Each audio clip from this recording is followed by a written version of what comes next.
Once again, just let me give you my disclaimer that the views expressed in this presentation are mine and mine alone, and they not necessarily express views of Chabad of Arizona or Smile on Seniors. So make a note, our next meeting is Tuesday, November the 15th at 4 p.m. I have not yet chosen any movies for the next two groups. I will do it over here. So let's get on to Sophie. So all of us saw the movie, and none of us have never heard of it. So I was going to say it's game over, but not. I'm going to go through. I found this wonderful essay on Sophie Tucker, which I will go through with everybody. So welcome. Believe it or not, this is 30 sessions that we've been doing the movie group. So we're going to run through the trailer.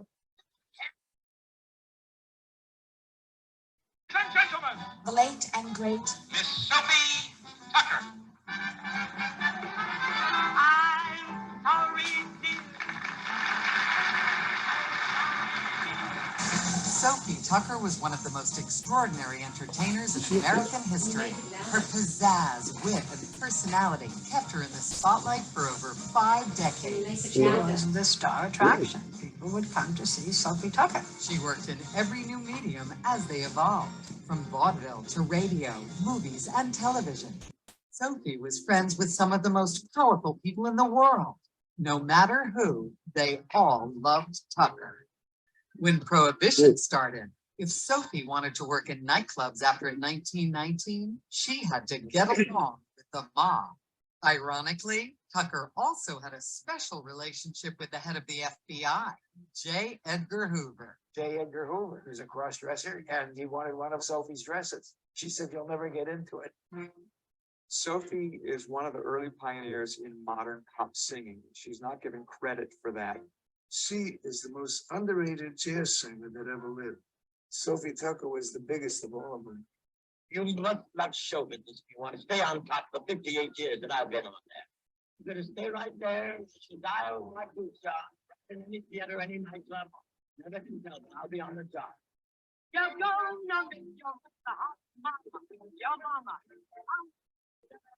The outrageous Sophie Tucker.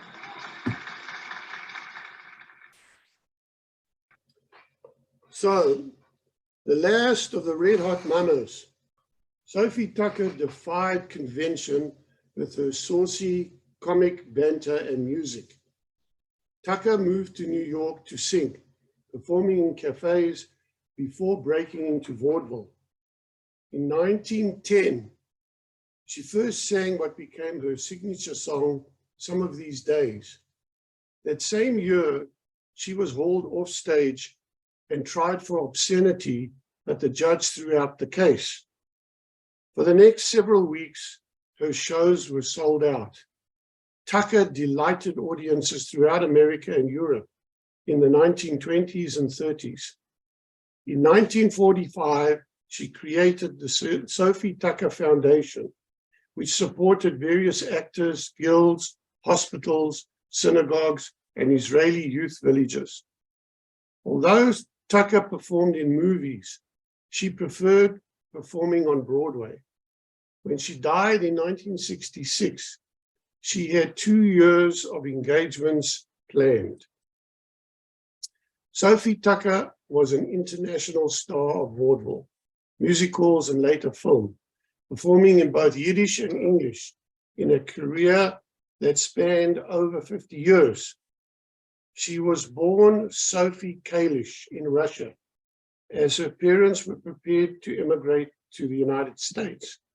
While immigrating, her father, who feared repercussions for having deserted the Russian military, adopted the name Abuza for the family. When she was 3 months old, the family settled in Hartford, Connecticut, where they ran a successful kosher diner and a rooming house that catered to many show business professionals. Tucker recalled waiting on Yiddish theater greats such as Jacob Adler, Boris and Bessie Tomaszewski, and Madame Lipsky, exclaiming, "The thrill I got when I took an order from Bertha Kalich." Theater people intrigued her, but her parents, wary of vaudeville pakushniaks, scoundrels, who traveled through their town, encouraged her to marry and settled in Hartford. In her autobiography, Some of These Days, Tucker wrote that her mother believed that marriage, having babies, and helping her husband get ahead were career enough for any woman. I couldn't make her understand that it wasn't a career that I was after. It was just that I wanted a life that didn't mean spending most of it at the cook stove and the kitchen sink. By way of compromise, she began singing for the customers she waited on. She recalled, "I would stand up in the narrow space by the door and sing with all the drama I could put into it. At the end of the last chorus, between me and the onions, there wasn't a dry eye in the place." She eloped to Hoylake in 1903 with local beer cart driver Louis Tuck. Upon her return, her parents arranged a proper Orthodox wedding for the couple. They had a son, Bert, in 1906, shortly before she asked her husband, who she asserted wasn't working hard enough, for a separation. Soon afterward, Willie Howard of the Howard Brothers, who admired her singing, gave her a letter of introduction to a well-known composer, Harold von Tilzer. She left Hartford for New York and changed her name to Tucker. She added ER onto the last name. While von Tilzer was not immediately impressed with her talents, Tucker soon gained employment in New York's cafes and beer gardens, such as the German Village, singing for meals, weekly pay, and throw money from customers. Tucker sent much of the money she earned back home to her family. In 1907, Tucker got her first break in vaudeville, singing at Chris Brown's Amateur Night. After her initial audition, she overheard Brown muttering to a colleague, "This one's so big and ugly, the crowd out front will razz her. Better get some cork and black her up." Despite her protestations, producers insisted that she could be successful only in blackface. Quickly booked into Joe Wood's New England circuit, she became known as the world-renowned coon singer, a role that she couldn't bear to let her family know she had taken. A stroke of luck befell her when her costume trunks were lost while touring. She debuted on stage in Boston without blackface, declaring to the shocked audience, "You all can see I'm a white girl. Well, I'll tell you something more. I'm not Southern. I'm a Jewish girl, and I just learned the Southern accent doing a blackface act for 2 years. And now, Mr. Leader, please play my song." It wasn't long before Tucker was performing out of blackface into increasingly adulating audiences.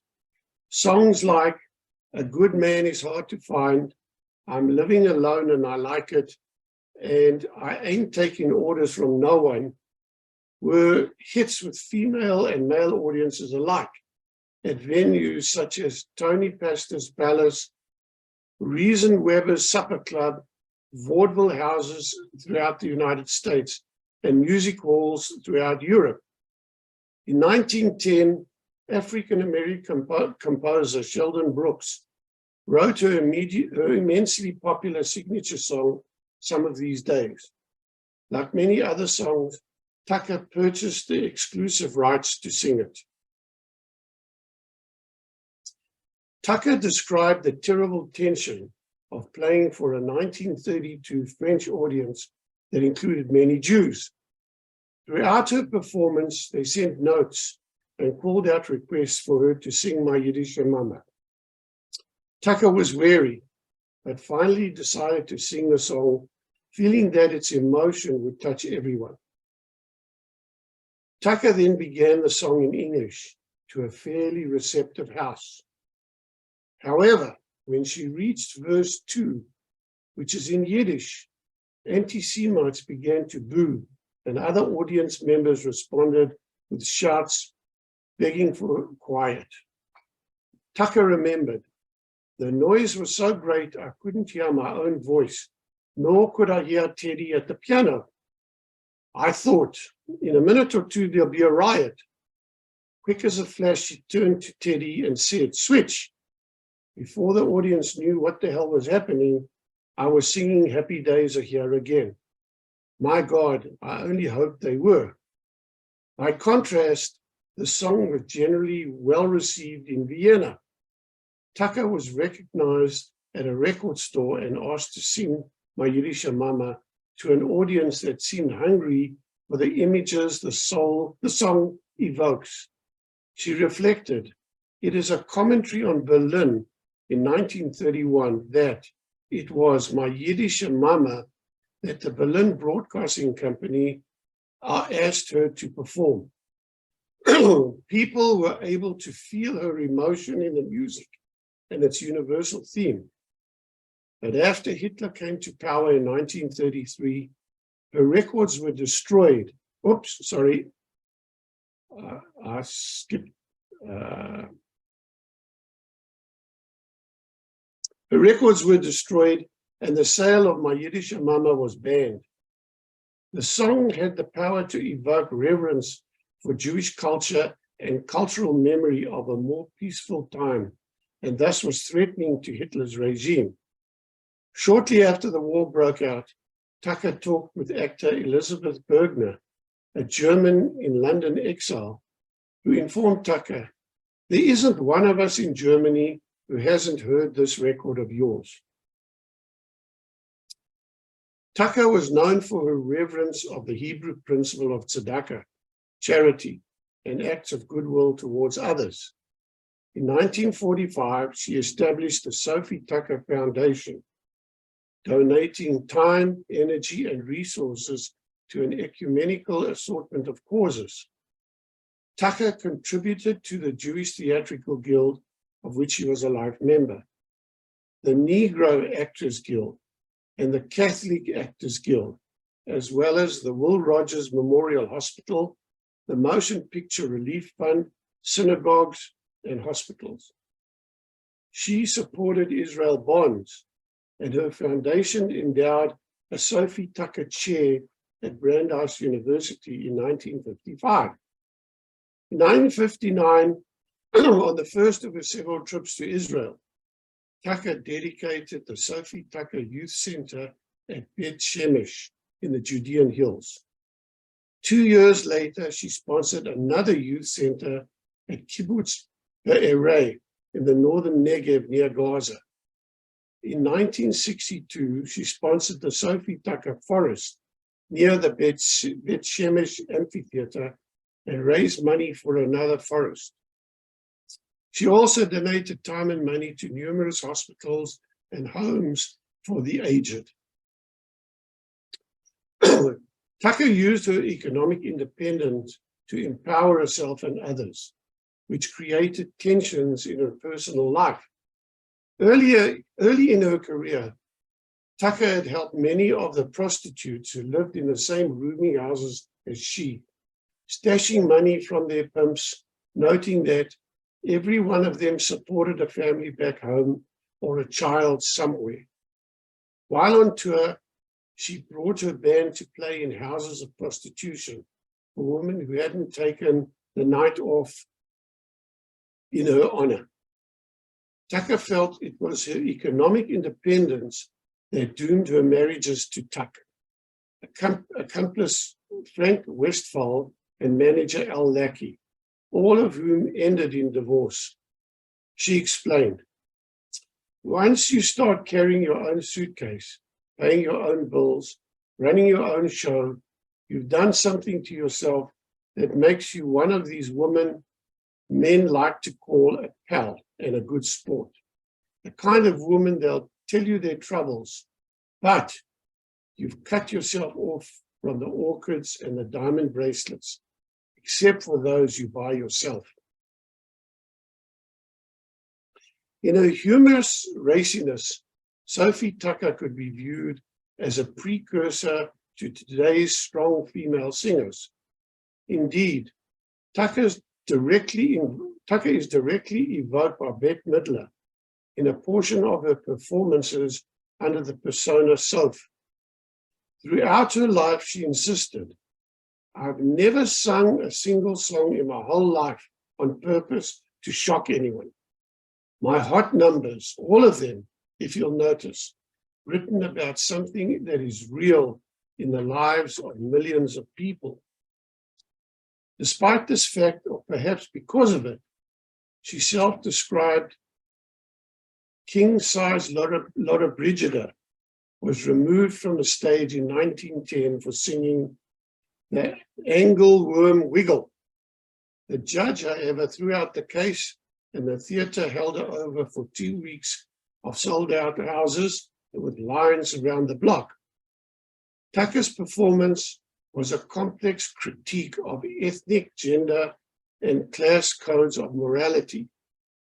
Songs like "I'm the 3D mother with a big wide screen" and "I may be getting older every day, but younger every night" were challenges to age, size, and gender stereotypes of women's sexuality, couched in the humor that provided an anecdote to Puritanism. Tucker preferred performing in Broadway hits such as "Leave It to Me" in 1938 and "High Kickers" in 1941, which also toured in London in 1948. But live theatre work was harder to find in an era of sparkling celluloid faces, much to the chagrin of Tucker and others. In 1963, Sophie, a Broadway musical based on Tucker's life, ran for only 8 performances. Tucker performed at the last show at Tony Pastor's Palace in New York City, which marked the end of an era. Everyone knew the theatre was to be closed down and a landmark in show business would be gone. That feeling got into the acts. The whole place, even the performance, stank of decay. I seemed to smell it. It challenged me. I was determined to give the audience the idea, why brood over yesterday? We have tomorrow. As I sang, I could feel the atmosphere change. The gloom began to lift, and the spirit which formerly filled the palace, which made it famous among vaudeville houses and the world over. That's what an entertainer can do. Sophie Tucker always used her power as an entertainer, both to lift spirits and provoke thoughts in her audiences. Describing a command performance before King George V and Queen Mary at the London Palladium in 1926, a critic wrote, "In her bespangled gown, a hairdo in layers, and wearing a long string of orchids, she made a dazzling and towering theatrical figure whose love for the audience was returned to her in waves." Tucker never retired, working until weeks before her death on February the 9th, 1966 in New York City from a lung ailment and kidney failure at the age of 82. 3,000 mourners attended her funeral at Emmanuel Synagogue Cemetery in Connecticut. Striking Teamsters Union hearse drivers temporarily called off their picket in her honor. Tucker's legacy exists in her generous contributions to charity, her influence on images of Jewish culture and women's sexuality, and her role as an entertainer who thoughtfully interpreted the chaotic and beautiful world around her. Sophie Tucker kept everything, filing meticulously. Many, many scrapbooks and archival tidbits, all kept and filed by Sophie herself. She never had a secretary. I like to push a very special Sophie Tucker album. My dad had this album, and I can remember playing 2 songs on it, the ones that have circled, Some of These Days and My Yiddish Mama.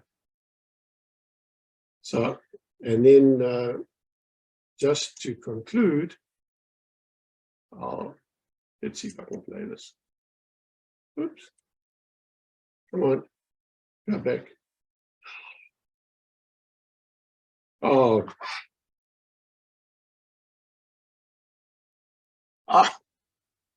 This clip is protected. It won't play. I had 2 clips. This one is Some of These Days, and the last clip I had was My Yiddish Mama, but it won't play because it's protected. I'm sorry.